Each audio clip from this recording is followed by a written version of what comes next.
राष्ट्रवादी काँग्रेसमधून निलंबित झालेले माजी मंत्री डॉक्टर विजयकुमार गावित यांनी आपले सर्व राजकीय पत्ते गुलदस्त्यात ठेवलेत।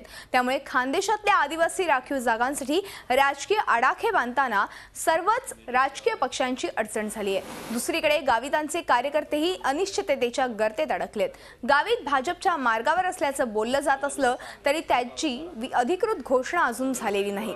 नंदुरबार लोकसभा मतदारसंघातल्या सर्व 6 विधानसभा जागांवर आपल्या मतानुसार उमेदवार देण्याची मुभा भाजपने दिल्यास ते पक्षप्रवेश करतील असं बोललं जात आहे। मात्र याबाबत निर्णय होत नसल्यामुळे सर्वच पक्षांच्या उमेदवारी निश्चितीबाबत गोची झाली आहे। आगामी विधानसभेच्या निवडणुकीमध्ये ते भाजपकडून निवडणूक लढवतात की अपक्षकडून याकडे सर्वांचे लक्ष लागलं आहे।